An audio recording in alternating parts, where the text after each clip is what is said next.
Assalamualaikum warahmatullahi wabarakatuh. Alhamdulillahirrabbilalamin. Bismillahirrahmanirrahim. Allahumma sholli ala Sayyidina Muhammad wa ala ali Sayyidina Muhammad. Kembali lagi bersama saya Ali Zainal di Assalamualaikum Ustaz. Ya, pada kesempatan kali ini kita akan membahas tentang akhlak gaul ya. Nah, baik. Dan buat pemirsa di rumah yang mungkin ingin bertanya-tanya, boleh kirimkan pertanyaan Anda lewat fax atau email yang tertera di layar kaca Anda saat ini. Kritik dan saran Anda kirimkan saja via SMS, tinggal ketik Ustaz spasi nama Anda tanda pagar, umur Anda tanda pagar, komentar-komentar Anda kirimkan ke 9388. Assalamualaikum Ustaz. Ya baik, sekarang kita sapa dulu nih buat bundanya. Masya Allah, terima kasih sudah sampai di RCTI. Insya Allah penuh dengan berkah, langkah bunda kemari semuanya ya, amin. Dari majelis taklim mana bun? Al-Hikmah, Makam Bogor. Bogor, ini di dekat makam keramat Bogor ya? Empang ya? Iya, Masya Allah, luar biasa. Terima kasih sudah sampai di sini. Dan, wah ini dia nih. Muka-muka Masya Allah. Iya, dari sekolahan mana sayang? SMK PGRI 35 Jakarta Barat. Iya, tepuk tangan dulu. Untung mas suaranya ya. Dan baik, alhamdulillah kalau ngomongin masalah akhlak gaul. Saat ini kita sudah bersama Ustaz Jeffrey Al-Bukhari. Assalamualaikum. Waalaikumsalam. Bang Uji, sehat Bang Uji? Insyaallah. Insyaallah. Baik, bismillahirrahmanirrahim. Islam dan musik nih Bang. Ya. Waduh. Ini bener-bener ada yang bilang kalau misalnya hidup tanpa musik hampa. Nah, baik Ustaz, boleh nggak sih musik jadi alat dakwah atau syiar Islam? Silakan Ustaz. Ya, gini ya. Ada satu hal yang Allah Subhanahu wa taala ciptakan pada diri kita, yaitu indera pendengaran. Nah, sekarang Uji tanya, senang dengar yang bagus apa yang jelek? Sementara Allah, innallaha jamilun yuhibbul jamal. Allah itu indah dan mencintai keindahan. Nah sekarang ketika musik itu dibuat, tujuannya adalah untuk apa? Untuk membuat yang mendengarkannya menjadi bahagia karena musik itu. Jadi musik itu adalah alat. Gitu ya. Yang namanya alat itu pasti punya tujuan untuk membantu manusia, memotivasi manusia. Nah makanya sekarang tergantung lagunya dulu. Kita tujuannya, jenisnya apa, gitu kan? Nah kalau memang ternyata lagunya adalah lagu dakwah, mampu menjadi sebuah syiar, ya kan? Dakwah itu sendiri, rasanya kok, insya Allah nggak ada masalah. Nggak ada masalah ya. Kalau misalnya kita flashback sedikit juga Wali Songo masuk lewat musik ya. Sunan Kalijogo. Dengan musik gamelannya ya. Sunan Kalijogo ini Sunan Jogo Kali. Iya, penjaga kali. Baik, ini akan sangat lebih seru lagi kalau kita kasih kesempatan kepada adikku untuk bertanya. Mau nanya kan ya? Mau ya? Yuk, silakan. Assalamualaikum Ustaz. Waalaikumsalam. Nama saya Dia Lestari. Saya ingin bertanya, seringkali penyanyi duet antara laki-laki dan perempuan saling berpegangan tangan ataupun berpelukan, walaupun mereka bukan muhrim. Bagaimana pendapat Islam terhadap hal itu? Terima kasih. Assalamualaikum warahmatullahi wabarakatuh. Waalaikumsalam warahmatullahi wabarakatuh. Wah, bagus banget ya pertanyaannya ya. Ya sekarang begini sajalah. Kalimat bukan muhrim, sebetulnya mahram ya. Tapi karena udah jadi umum di kita muhrim gitu ya. Udah tahulah laki-laki yang tidak ada hubungan tali persaudaraan, tidak ada hubungan tali sedarah ya. Udah jelas kan hukumnya. Gak perlu dipertanyakan lagi sebetulnya. Iya, benar. Gitu kan? Apalagi ditambahkan dengan hal-hal seperti tadi. Nah, ketika kita bicara budaya, budaya bangsa ini kan sudah terkontaminasi dengan budaya-budaya asing. Budaya asing itu banyak sekali tari-tari, ada tari kontemporer, kemudian hip hop, kemudian shuffle gitu kan, kemudian break dance gitu kan, kemudian ada ballet gitu kan, dan yang lain-lainnya. Nah, bagi mereka nggak ada masalah. Karena tidak ada hukum agama yang menyertai mereka dalam kehidupan mereka. Karena mereka kan sekular. Arti sekular di sini adalah apa? Dia beragama, tapi agama tidak boleh ikut campur dalam urusan pribadi dia. Perkara secara umum pribadi. Ini urusan kita sama Allah kan gitu. Nah kan seperti itu. Sementara yang namanya agama adalah tuntunan hidup bagi umat Umat manusia. Ini karena yang kumpul orang Islam. Jadi segmentasi ke sana. Jadinya Islam gitu ya. Padahal memang betul. Kita bersaksi bahwa semua ini adalah Islam. Ibu di hadapan saya Islam, saya di hadapan Bang Ali Islam. Ya kan, Ali di hadapan saya Islam. Tapi pertanyaan, apakah sudah benar Islam di hadapan Allah? Ini jadi pertanyaan. Karena ada ayat loh yang mengingatkan. Wa minan nasi may yaqulu amanna billahi bil yaumil akhir wa ma hum bimumin. Dan ada sebagian dan di antara mereka mengatakan dirinya, aku beriman kepada Allah. Aku beriman kepada hari akhir. Akan tetapi mereka bukanlah orang-orang yang beriman. Untuk siapa itu? Apakah untuk orang di luar Islam? Bukan. Untuk orang Islam. Nah, jadi berkaitan dengan yang tadi. Karena ada faktor pertukaran budaya antara luar dengan dalam. Lalu kemudian keinginan kita untuk mengikuti pola-pola yang terjadi di luar. Maka ya sudah, akhirnya muncullah hal-hal seperti ini. Bicara hukum jelas. Ya kalau ngomongin hukum pasti sakit deh. Iya, udah mesti nggak boleh. Nggak boleh, udah gitu kan. Titik. Tapi dasar manusia dalam kehidupannya kullu bani adam khata'un wa khairul khata'in at-tawwabun. Sorry ibu bapak yang dimuliakan. Bapak nggak ada ya? Nggak ada. Ada di belakang, Bang. Bapak di TV nonton. Iya. Bapak nonton di TV. Yang buat di rumah ya. Dulu saya seorang dancer. Mau bukti? Iya. Gimana, Bang? Mau bukti nggak enak kalau dibuktiin aku di sini ya. The best dancer. Sudah. Tali kejang. Breakdance dulu kan tali kejang namanya, Bang ya. Breakdance itu tali kejang dulu. Saya dulu nari kontemporer. Pernah nari di Dufan. Di Dufan situ kan ada parade sama panggung Maksima. Gitu, saya di paradenya. Terus saya pernah ngelatih olah tubuh tari di satu teater Kaula Muda pimpinannya Aditya Gumai. Lama juga main-main di tim dulu. Ya karena memang anak muda berproses hidupnya, agama ya sholat gitu kan, ya hukum kadang banyak yang tidak tahu atau sedang belajar tahu. Kemudian ada hobi yang dimunculkan oleh Allah, kebetulan ke arah itu. Sehingga hobi itu menjadi sebuah pekerjaan. Gitu kan? Nah, inilah namanya proses kehidupan. Gitu, bicara hukum sudah jelas, tidak boleh. Tapi inilah dunia. Dunia adalah tempat berprosesnya manusia. Iya, bijaksana banget ya. Aduh, jangan bilang gitu. Enggak. Soalnya saya dulu juga enggak ya. Lo ngaku lo. Dan baik. Sekarang kita kasih kesempatan juga kepada Bundaku untuk bertanya. Silakan Ibu. Yuk. Assalamualaikum Ustaz. Waalaikumsalam. Nama saya Ibu Esi dari Bogor. Ya. Saya mau bertanya, apakah di zaman Rasulullah ada alat tabuh-tabuhan yang digunakan untuk bersenang-senang? Terima kasih. Wassalamualaikum warahmatullahi wabarakatuh. Waalaikumsalam warahmatullahi wabarakatuh. Di sini tabu-tabuan kayak mungkin saat ini ada marawis, ya. Bang. Ada nggak dulu, Bang? Di dalam hadis Sahih Bukhari, gitu ya, dari Rubai binti Muawiyah binti bin Afra berkata bahwa Rasul pernah datang ke pernikahannya, gitu. Dan kemudian tiba-tiba ada perempuan-perempuan bermain genda, gitu. Karena melihat Rasul datang, gitu ya. Terus mereka dimarahin, gitu. Terus kata Rasul, jangan, biarkan mereka. Jadi ini pernah dilakukan pada pesta pernikahan atau hal-hal yang sepertinya ada sebuah kebahagiaan di dalamnya. Nah, jadi seperti itu. Ada momen khusus ya, Bang ya? Iya. Ingat nggak waktu Rasul Shallallahu Alaihi Wasallam hijrah dari Makkah ke Madinah? Nah, begitu hijrah dari kejauhan, tuh orang-orang yang naik ke atas pohon kurma ngelihat ada sebuah bayangan. Gitu, ada dua bayangan, Rasul dengan Sayyidina Abu Bakar Siddiq radhiyallahu an kalau nggak salah ya. Kalau salah ya mohon mangap ya. Iya. Gitu. Lah kan subuh jadi mangap. Kemudian mereka menyelandungkan Tala'al badru alaina min saniyatil wada' wajaba syukru alaina mada'an lillahi da. Gitu. Sambung.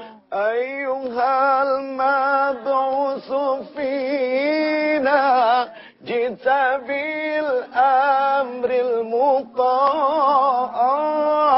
Tuh, ujung gituin, Bu. Muta'. Bisa nggak coba? Aduh. Jangan dong. Udah, Bu. Ntar di situ kagak beres dibawa keluar lagi. Jadi istilahnya boleh ada momen-momen khusus ya Ustaz ya? Iyalah, kayak misalnya orang mau perang, disemangatikan, pakai drum. Benderang. Bahkan kita lihat ada di film-film Hollywood yang dibuat tuh kan, ada yang khusus tuh kan, ini Iya, apa kayak tabuh, benderang. nabuh buat Benderang perang. menyemangati. Iya. Jadi ada momen-momen khususnya ya. Baik, alhamdulillah saat ini sudah ada email yang masuk Ustaz. Kita bacain dulu. Bismillahirrahmanirrahim. Kalau mencampurkan musik dengan ayat Al-Quran, boleh nggak sih Ustadz? Seperti musik qasidahan katanya. Nah ini dia mungkin masih bingung nih tentang hal ini. Iya. Selalu ada dua pendapat. Ingat sepanjang kita tinggal di dunia, selalu ada yang bilang ya, ada yang bilang tidak. Itulah dunia. Makanya nggak usah aneh. Bagi kita sudah Allahu Akbar begini benar, ada yang nyalahin. Gitu ya. Terus bagi saudara-saudara kita begini benar, ada yang ngeledekin. Gitu ya. Tuh, kerjaan manusia mah gitu. Senangnya nyelak, ngeledek, dan merasa lebih baik. Bener ya. Justru yang nggak baik itu adalah orang yang merasa lebih baik. Kita hidup di dunia untuk mencari kebenaran, berjalan di atas jalan yang benar. Nah, orang yang berjalan di atas jalan yang benar saja belum tentu benar. Karena proses mencari kebenaran. Gitu. Ya, kalau memang menurut pendapat kita, oh itu tidak boleh. Itu pendapat kita. Kemudian ada pendapat lagi yang mengatakan, boleh-boleh saja, sah-sah saja. Ya sudah, itu pendapat dia. Nanti tinggal saling bertanggung jawab saja di hadapan Allah Subhanahu wa taala. Susah amat. Iya, bener. Jangan terus jadi musuhan pada berantem. Nah, ini yang nggak beres. Baik, sekarang kita akan lihat yuk cuplikan dari sahabat kita. Alhamdulillah beliau ingin bertanya kepada Ustadz. Mari Ustadz. Bismillah.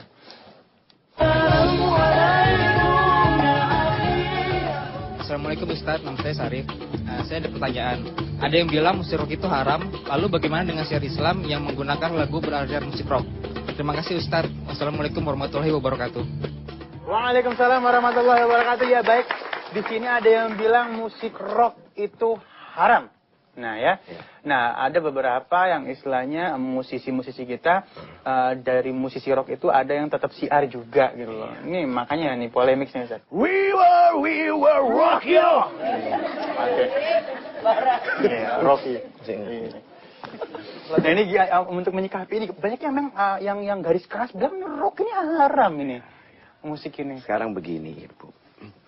Rasul itu di dalam berdakwah. Dan para kekasih-kekasih Allah itu dalam berdakwah selalu mengedepankan sifat bijak. Sifat rahmat. Kasih, sayang. Rasul masuk pada sesuatu yang disukai oleh orang itu. Ini orang senangnya apa?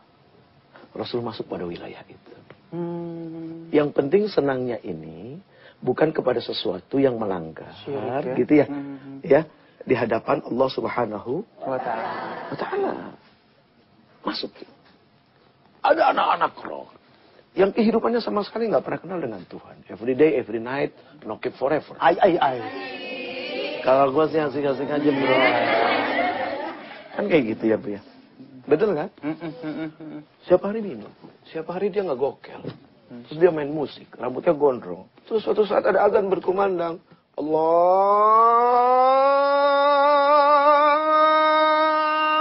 Akbar, Allahu Akbar. Subuh, RCTI. RCTI apa? Subuh bukan? Subuh itu ya? Subuh. Allah, jangan.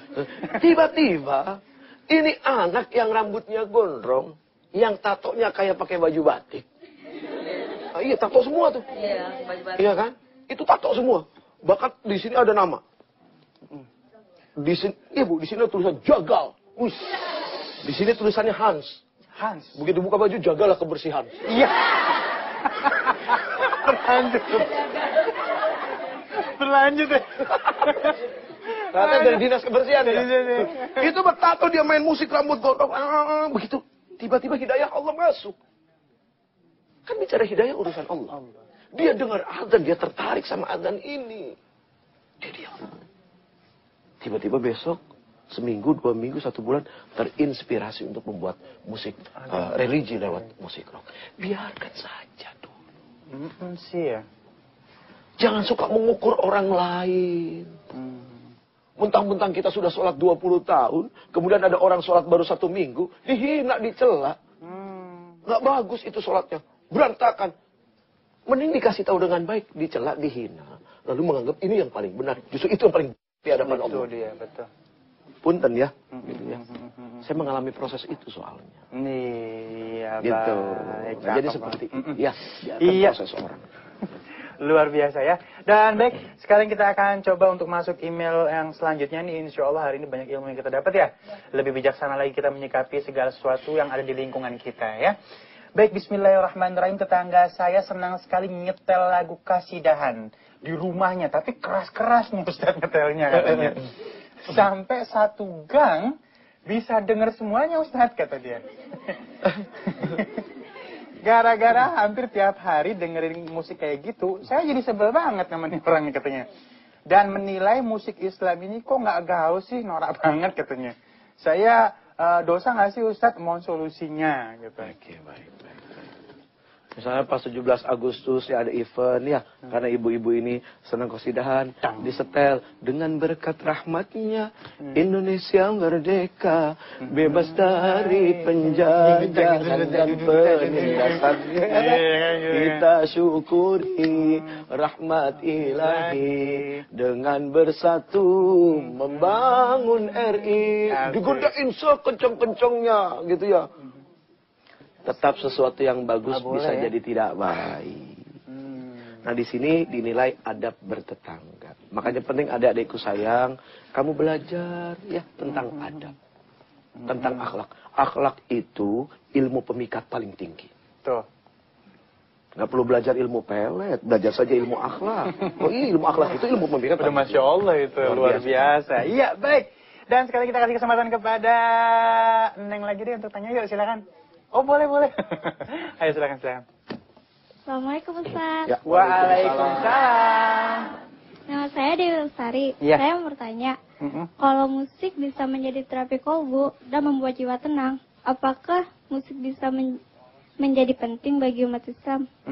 Terima kasih. Assalamualaikum. Waalaikumsalam warahmatullahi wabarakatuh. Boleh tepuk tangan buat adik kita yang sudah berani bertanya ya. Silakan Ustaz. Islam tidak pernah menjadikan musik sebagai sebuah alat backup untuk terapi kolbu. Tidak. Itu kebiasaan budaya Luar ya. asing, budaya luar ya. Ketika doa dikasih musik, gitu ya. Untuk menambah haru gitu. Padahal yang membuat haru adalah doa, bukan musiknya. Jadi kekuatan doa tidak perlu ditambahkan lagi dengan musik sebetulnya. Cuma kadang-kadang yang namanya TV gitu ya, biar mantep, biar asik, biar seru, kasih musik dikit yang jangan ngeblok teng tong teng gitu kan. Yang ini doa gitu ya. Itu kan sebuah kreativitas saja sebetulnya. Ini kan gitu, sebuah kreativitas gitu kan. Usaha yang dilakukan untuk mungkin ada pemusik yang kalau harus dengar musik dulu baru keluar nih. Baru muncul, baru keluar gitu kan ya. Kan macam-macam orang, macam-macam manusia. Nah, kita tidak boleh menjustifikasi di sini. Tapi kita pun harus usaha. Bahwa jangan sampai menjadi sebuah kebiasaan, harus menjadikan background musik ini sebagai sebuah penentram hati. Karena ala bidzikrillah tatmainnul qulub. Hanya dengan mengingat Allah itu menjadi tenang. Gitu. Memang banyak macam toriko, ya. Tapi yang pasti, kalau kalimatnya adalah ala bidzikrillah tatmainnul qulub, kalau dengan mengingat Allah hati kita menjadi tenang, berarti dengan cara yang tenang juga kita mengingat Allah. Iya, baik. Gitu. Alhamdulillahirabbil alamin, kita sudah sampai di penghujung acara pada kesempatan kali ini. Cepet ya? Cepet banget, saking asiknya nih. Mungkin nanti kita akan bahas lagi tentang musik lebih dalam lagi ya di episode selanjutnya. Nah, mungkin secara global, musik saat ini udah seperti apa sih Ustaz gitu loh untuk kita ini Masya Allah ya buat anak-anak muda influensa sangat-sangat dalam sekali. Silakan Ustaz. Kebutuhan mata melihat, kebutuhan mulut makan, kebutuhan lidah adalah merasa, kebutuhan tangan adalah memegang dan menggenggam, kebutuhan kaki adalah melangkah dan berjalan serta berlari, dan kebutuhan telinga adalah mendengar. Gitu ya. Bicara musik, bicara seni. Seni Allah ciptakan. Termasuk ketika kita membaca Quran. Ada orang baca Quran, Bismillahirrahmanirrahim. Itu imam di Makkah. Beda-beda. Iya benar. Ada Alhamdulillahi Rabbil Alamin. Satu. Ada yang kedua Alhamdulillahi Rabbil Alamin. Beda-beda. Itu beda-beda. Ya tinggal sekarang bagaimana memanfaatkan segala sesuatunya menjadi sebuah alat yang baik untuk tujuan yang baik itu saja ya. Luar biasa. Terima kasih. Terima kasih adik-adikku, bunda semua dan pemirsa di rumah. Dan kembali lagi buat pemirsa di rumah yang ingin bertanya, boleh kirimkan pertanyaan Anda lewat fax atau email yang tertera di layar kaca Anda saat ini. Kritik dan saran Anda kirimkan saja via SMS, tinggal ketik Ustaz, spasi nama Anda, tanda pagar, umur Anda, tanda pagar, komentar-komentar Anda kirimkan ke 9388. Saya Ali Zainal Nudirin, insyaallah saya ketemu lagi di Assalamualaikum Ustaz. Waalaikumsalam. Insyaallah.